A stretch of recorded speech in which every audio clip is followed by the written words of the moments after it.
Welcome back to Yu-Gi-Oh! The Eternal Duelist Soul. Last time we took on Rare Hunter, and today we're gonna take on Arkana. He's, if you don't remember, he's the evil Dark Magician guy, I guess, from the series. Dark Magician has an alternative art where he's red, and this guy decided to, fucking use it and make it his, how do I say this? I want to say his trump card, but what I mean to say is his, I don't know, the card that's iconic to him, however you want to say it, because he himself was a magician, so it actually makes sense. We're still using my female warrior deck, I guess. I don't know what exactly you want to call it. We're still using it because I want to try and summon both Cosmo Queen and Performance of the Sword, and maybe win the duel with them. We'll see how that goes. So we're gonna go ahead and use this deck again, since this is probably one of my favorite of the random decks that I've made. So we're just gonna go ahead and use it. There's not really much that I can do at the moment against these two. Never mind. I was gonna say there's not much I can do against these two Dark Elves, but he went ahead and used Dark Hole and destroyed both his 2,000 attack monsters that had me almost in a corner. So, good job, Arkana. Watch, I bet you this is like Sangin or something. No, it's Magician Faith. Ah, never mind. His Mirror Force. Whatever. Actually, that's not whatever. Because I have a Sonic Maid in my hand. So, if I draw Polymerization, it's basically I wasted a draw. That's how I see it. Because if you draw a card you can't use it anymore, then that card is obviously useless. So, whatever. We have Rejeki. Or Regeki. Let's see, he had 2 Skull Angels. Of course he did. Let's see, we're gonna summon a beautiful Head Huntress again. So we managed to get lucky and draw another one. So if we get Polymerization, we can use it to summon Warrior of Tradition. I don't really care too much for summoning Warrior of Tradition unless I really need to, because I already used her in the first duel. And like I said earlier, of course, we're just gonna not keep monsters on the field this entire duel, if that's what this is about. I already used her in the first duel, and I want to make sure that I use my other two more or less trump cards. So, especially since they're cards that are not ever really used, Cosmo Queen and Warrior Tradition. Warrior Tradition is never used because it's a ritual monster, so that says enough. To use a ritual monster, the ritual monster has to be extremely good to be put into use. That being said, she only has 1950, so she's not exactly that great of a card. Plus, I think she's like 6 stars. Like, if she was 4 stars with 1950, she would have been an okay monster. But since she's like 6 stars or something like that, not that the greatest card. Also, she doesn't have an effect, which really blows. Even if she had, I don't know, the simplest effect, like a Pierce effect, or Pierce's, it's something that they should come up with in the Yu-Gi-Oh series already, because they're always saying, they always put in the long description of what it is, but when they could just say Pierce, and then in the booklet they could just explain what that means. But basically, it's the effect that when you attack, and if your attack is greater than the opposing monster's defense, your opponent loses, or rather, your opponent takes damage equal to the difference between your monster's attack and that monster's defense. Notice how long it took me to say all of that when you could just say Pierce. Like, just say, oh, this monster pierces or has a pierce effect, and then you just refer to that useless booklet that they put into every structure deck that no one reads anymore, and just put that that's what that is, and that's it. Or, just spread the word, and, eventually everyone will know what that means. Everyone kind of already knows what that means, but just make it official, and just make it easier on you guys, because there's so much text that they use to say that. Whatever. Doesn't matter. Especially with some monsters that have like other effects. It's really annoying because they'll waste all that space saying that when they could just, say that one line and then, talk about the rest of the monster's effect. But it's fine. They've actually changed Yu-Gi-Oh cards. I think it was like, I don't know, 2 years ago. They made the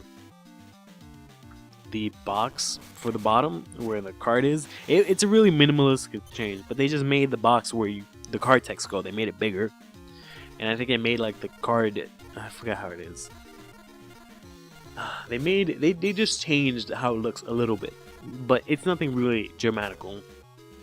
I guess it's a welcome addition, I guess, because it's not really a negative. Wow, great. Still a Dark Elf. That's the match right there. Good job, guy. Good job. But it's noticeable. Because I remember I bought a structure deck, I think it was. It was the last structure deck I ever bought, and it came with a piece of paper. They all do. They all come with a piece of paper that tells you how to use the structure deck. But it also went into detail telling me how to use, or rather, what am I talking about? They always go into detail how to use cards. But it went into detail on how they're changing new cards from now on. That's what I'm trying to say. But we managed to defeat Arkana for the first time. It's funny because every time he loses, he gets like butt raped by Merrick. Because he always begs for his forgiveness or whatever. Which is really odd because later on you'll notice when we face Merrick, it's normal Merrick. It's not like Yami crazy Merrick. But also Merrick acts really normal. Like, granted he's not all, you know, oh, I'm the leader for an evil organization. He's not blatantly saying that, but he never blatantly says that. But he doesn't mention it at all, whatever. He just acts like a normal duelist. He's like, hey, let's duel, sure. So, I don't know what exactly they were going for. I don't know if it's something that was lost in translation, or if they just wanted him to seem like a normal person. I don't know. It's really weird. But, anyways, we'll get to that when we get to that, because we still have a bunch of opponents to face. Before that, we have Warrior Tradition in our hand, which is a good start.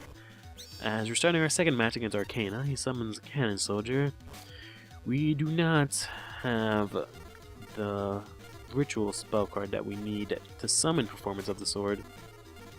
So, we're just going to go ahead and play Wall of Illusion, face down defense mode, and end our turn.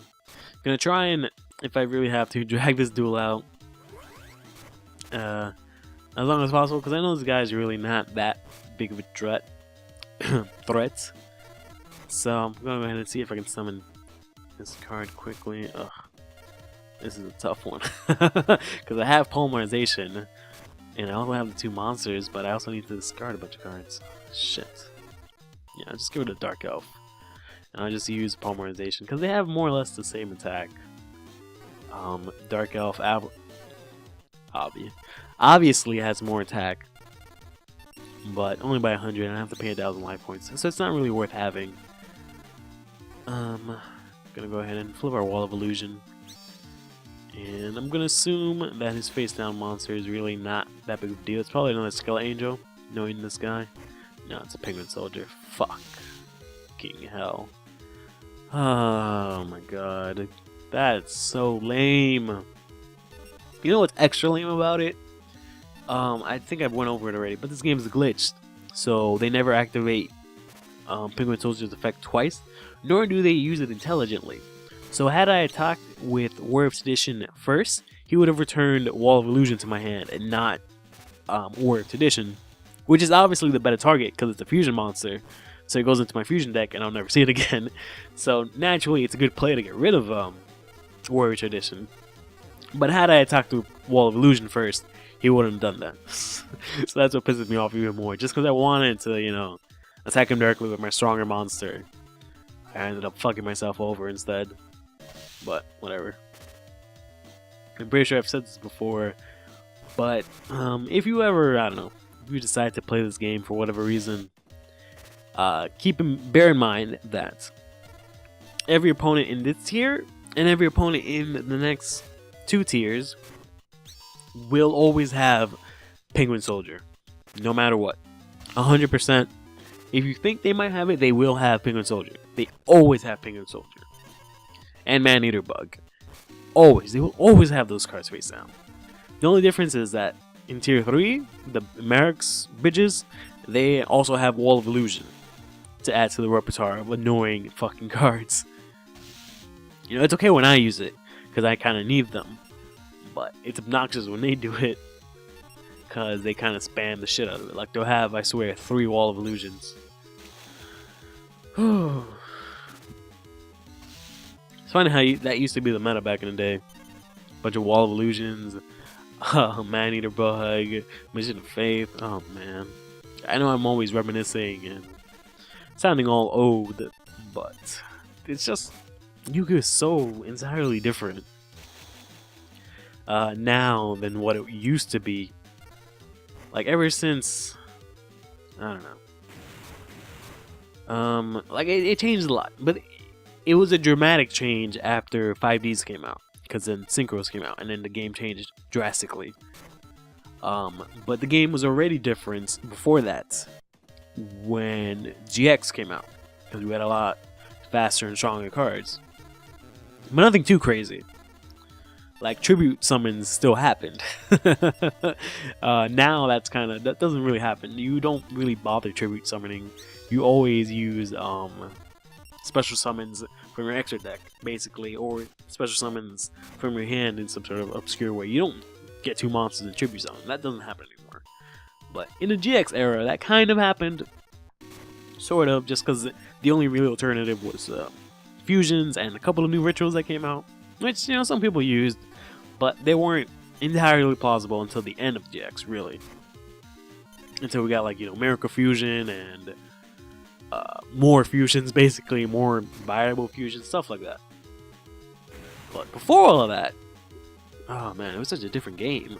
Like it was extremely different before. What was it? Vampire Genesis, I think was I think that was the first structure deck. I'm not entirely sure.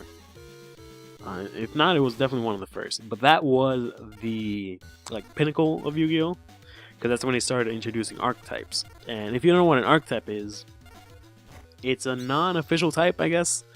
Or, I mean, because we type in Yu-Gi-Oh refers to the type that it says at the bottom of or I guess the start of the text, where it says warrior, fairy, all that stuff. That's what refers to as type in Yu-Gi-Oh officially. An archetype refers to a class of monsters that belong to certain families. So, elemental heroes all belong to the class of elemental heroes.